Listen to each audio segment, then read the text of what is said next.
Dan pemirsa, wacana penggunaan hak angket di DPR RI untuk mengusut dugaan kecurangan pemilu 2024 masih terkesan maju mundur nih. Iya enggak gitu. Ya, padahal sebelumnya disebutkan bahwa 5 fraksi dari PDIP, kemudian PKB, P3, PKS, dan Nasdem ini telah bersepakat untuk mengajukan hak angket tersebut. Lalu apa kemudian yang membuat seolah terjadi kegalauan ini ya, maju mundur seperti yang Ica bilang tadi untuk mengajukan hak angket tersebut?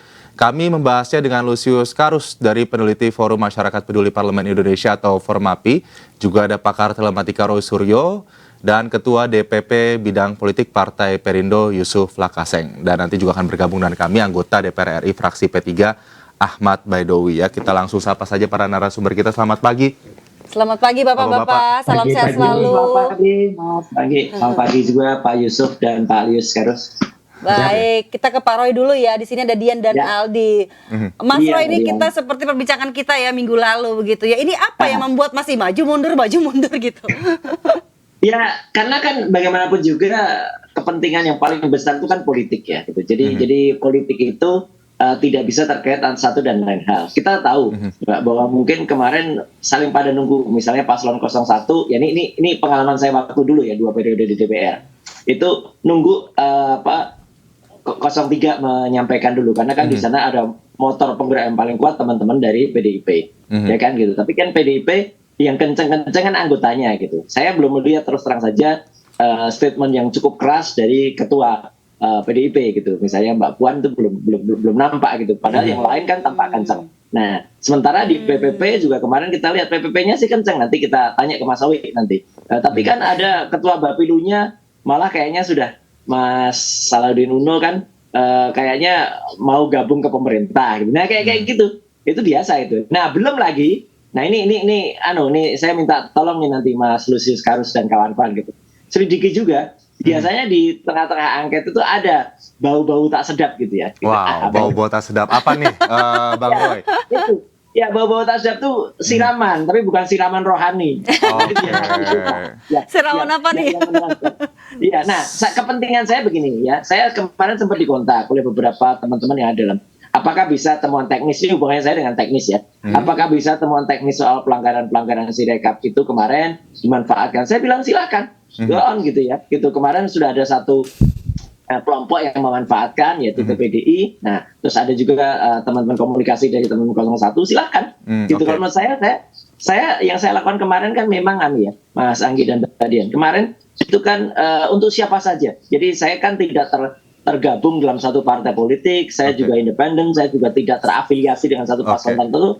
Kalau bermanfaat ya dimanfaat. Tapi lagi-lagi angket itu meskipun tadi Mbak Dian udah nyebutin syaratnya, reporter kita di lapangan syaratnya kayaknya sederhana kan, hanya 25 plus. Tapi nampaknya kan Bang Roy juga pernah duduk di kursi DPR, pernah menjabat sebagai menteri juga gitu. Pasti punya sedikit pandangan terkait bagaimana kemudian. Nanti pada saat pengambilan keputusan itu rame itu. Nanti karena yang dihitung adalah hitung kepala. Siapa yang hadir nanti suruh berdiri, nanti setuju apa enggak lah. Nanti kalau separuh kurang nggak jadi angkatnya. Nah, ramenya di itulah. Apakah siraman rohani tadi itu ya, rohani publik kemudian. Baik, ini terkait dengan temuan-temuan yang kemudian mendukung untuk digulirkannya hak angket. Ini sudah ada Bang Lusius, ada Bang Yusuf Lakaseng juga. Saya ke Bang Lusius dulu deh. Bang Lusius, apakah dari penelitian Anda, pengamatan Anda di lapangan itu sudah cukup bukti kemudian untuk menggulirkan hak angket sehingga nantinya rapat paripurna ini juga para anggotanya setuju gitu untuk digulirkan? Mestinya sih hak angket itu digunakan DPR untuk mencari bukti ya, jadi tidak tergantung pada ketersediaan bukti sebelum mereka memulai hak angket itu. Ini saya kira ini hanya tinggal menunggu apakah ada orang atau ada anggota DPR yang berani untuk kemudian misalnya mengumpulkan tanda tangan dukungan dari 25 anggota DPR lainnya, lebih dari satu fraksi gitu ya. Hak angket ini bisa berjalan. Jadi sesederhana itu misalnya. Jadi kalau kita hari ini belum melihat ada gerakan yang cukup berarti di DPR, itu artinya memang belum ada anggota DPR yang berani, belum ada fraksi yang berani untuk kemudian mewujud nyatakan impian Mas Ganjar itu untuk membongkar kecurangan pemilu 2024 dengan menggunakan hak angket DPR. Jadi hak angket itu nanti itu baru mengumpulkan bukti. Itulah tools nanti akan digunakan untuk membuktikan ya. Tapi dorongan dari Betul. publik apakah sudah cukup besar agar kemudian ini kan suara DPR, suara rakyat gitu. Apakah sudah cukup besar Betul. menurut Anda untuk menggulirkan hak angket ini? Ya, kalau soal dorongan rakyat sih, sejauh kita melihat di media sosial, media massa gitu ya, dorongan itu sudah sangat kuat. Ada berbagai macam gerakan dari masyarakat sipil yang berusaha untuk memastikan atau mendukung gerakan atau langkah DPR menggunakan hak angket itu. Hanya itu dia, seperti gayung tidak bersambut gitu ya, dorongan di publik itu sudah cukup kuat. Tapi respon dari DPR sendiri itu tidak terlihat cukup signifikan gitu ya, yang kemudian terlihat itu hanya komentar mereka di media sosial. Padahal hak angket itu tidak berjalan hanya kalau mereka kemudian cerewet di media gitu ya. Hak angket itu hanya bisa berjalan kalau ada 25 orang minimal anggota DPR yang membubuhkan tanda tangan untuk mendorong hak angket lebih dari satu fraksi. Itu syarat yang ditetapkan oleh undang-undang. Jadi saya kira tinggal kemudian apakah ada anggota DPR yang mau mewujudkan syarat dasar itu. Selanjutnya hak angket ini bisa digulirkan kalau DPR akhirnya mendukung ya. Baik, kita ke Mas Yusuf Lakaseng. Ini Mas, sejauh ini bagaimana temuan dari tim Anda sendiri? Apakah sudah banyak bukti yang sudah dilengkapi? Dan kalau memang kita tentunya berharap ya hak angket ini bergulir kalau memang ada dugaan kecurangan seperti itu. Tapi kalau misalnya hak angket ini batal nih, apa kira-kira ada aksi lain nih? Mas Yusuf? Ya, Ya. saya kira angket ini satu mekanisme yang memang harus ditempuh karena kecurangan pemilunya ini sudah luar biasa. Ini mulai dari perencanaan, pelaksanaan, dan ini dilakukan oleh nyaris sempurna oleh semua lembaga, yang mulai dari MK, ya, mulai dari kemudian politisasi bansos, mobilisasi kepala desa. Apalagi bahkan rakyatnya diancam tidak akan menerima bansos lagi kalau tidak pilih pasangan tertentu.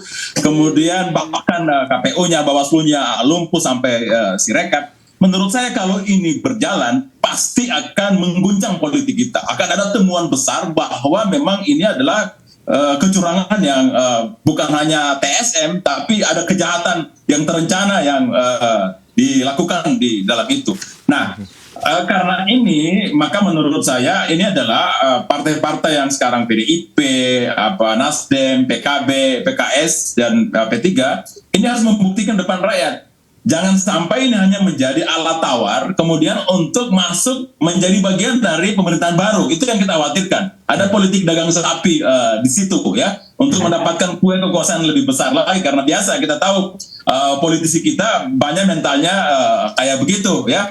Apapun integritasnya, kalau kemudian ada tawaran kekuasaan dan uang yang besar di situ, runtuh semua tuh. Apakah ini yang sorry saya potong Bang Yusuf, apakah ini kemudian yang Anda maksud dengan mungkin bisa kita relate dengan tadi pernyataan Bang Roy Suryo gitu. Ini dalam tanda kutip siraman gitu. Ya itu dia memang. Nah, kuncinya DPR ini kan ada pimpinan partainya. Mereka itu kan yang paling ditakutkan oleh anggota DPR itu kalau disanksi sampai di PAW, dan itu kewenangan itu ada di pimpinan partainya. Nah, ini kalau pimpinan partainya udah bersatu, ya Pak Ibu Mega, Pak Surya Paloh, Caimin, dan Presiden PKS sudah bilang oke, kita bismillah angket, maka saya kira ini akan berjalan mulus pada prosesnya. Di tengah sisa waktu masa kerja DPR sekarang ini kan sebenarnya cukup, karena angket itu kan 6 bulan masa kerjanya. Jadi saya sih berharap bahwa angket memang betul-betul digulirkan, bukan menjadi alat tawar politik untuk politik dagang sapi agar mereka masuk dalam kekuasaan, tapi betul-betul untuk menyelamatkan demokrasi kita. Karena pemilu kali ini adalah pemilu terburuk, terjelek, ya, terkacau sepanjang sejarah kita, ya, di mana ada presiden kekuasaan menggunakan kekuasaannya secara sewenang-wenang dan di luar kepatutan untuk membangun dinastinya, untuk membangun koncoisme politiknya. Dan ini harus diberi sanksi, ya, agar tidak menjadi pelajaran atau tidak menjadi inspirasi bagi kekuasaan berikutnya. Saya khawatir nanti presiden berikutnya terinspirasi dari Pak Jokowi ini. Yang paling ya baik. Ya, ini yang paling penting adalah kita ingin membuktikan bahwa ada tidaknya kecurangan ya dalam pemilu 2024. Itu yang paling penting agar masyarakat bisa tahu apa yang sebetulnya terjadi begitu dengan hasil sirekap yang berbeda, dugaan penggelembungan suara dan lain-lain. Baik. 2000 selanjutnya gitu ya. Betul. Terima kasih Bang Yusuf ke Bang Roy Suryo. Bang Roy Suryo tadi bagaimana ya? Apakah kemudian ini tadi kan juga saya ingin memfollow up lagi terkait dengan siraman itu gitu. Apakah pernyataan tersebut itu berdasarkan dengan apa ya? Apa ada bukti-bukti yang pernah terlihat begitu dalam penyelenggaraan ini? Susah, Mas. Namanya saja maaf nih. Sekali ini maaf ya, ya kayak orang buang angin gitu. Nah, gitu loh. Ada buang angin tuh ada, baunya ada. Tapi mau dicari siapa anunya pasti susah. Dan sekarang kan dengan adanya quote and quote ya, yang tadi dikhawatirkan oleh Pak Yusuf ya, saya setuju itu ada politik dagang sapi itu. Saya juga menengarai atau mencurigai ketika tidak pada garang berbicara, tidak kemudian lantang berbicara. Memang sangat benar dikhawatirkan bisa begitu, gitu loh. Karena apa? Karena kalau harusnya kan mereka teriak kenceng, karena kan mereka yang berkepentingan. Kalau orang-orang kayak saya itu kan tidak punya kepentingan apa-apa gitu ya. Kan orang-orang yang di dalam itu kan yang berkepentingan partainya masuk atau enggak, atau apa capres dan cawapresnya masuk apa enggak. Sebenarnya kan kalau hitung-hitungan kita itu kan misalnya PDIP tambah PPP di sisi sebelah 03, kemudian di sisi 01 itu kan ada PKS, ada juga PKB. Itu kan sebenarnya juga sudah merupakan satu kekuatan yang kalau digabungkan itu kan udah angkanya lebih naik. Cuman kan nanti kita lihat aja nanti bersama-sama. Apakah dari mereka satu lantang bersuara, yang kedua ketika pengambilan keputusan itu ramai banget itu. Apakah dari mereka memaksakan tidak untuk bisa hadir di ruangan? Karena kalau benar-benar memaksakan hadir, nah itu saya salut kepada mereka kompak dan mereka perhitungan kepala kan tidak bisa kemudian hak angket kehadirannya hanya diwakili oleh Zoom. Kan sekarang DPR tuh kadang-kadang kadar hadir pakai Zoom, Mbak Dian. kayak pembentukan undang-undang IKN tuh kan yang hadir cuma sekitar 80 orang. Iya. Kurang kuat begitu ya, Mas Roy. 575 katanya pakai Zoom. Gitu. Iya, Mas Roy, Mas Lusius dan juga Mas Yusuf kita potong dulu sebentar ya. Kita lihat dulu suasana dan juga rapat di DPR RI saat ini. Kita akan kembali lagi. Ya, kita sama-sama lihat.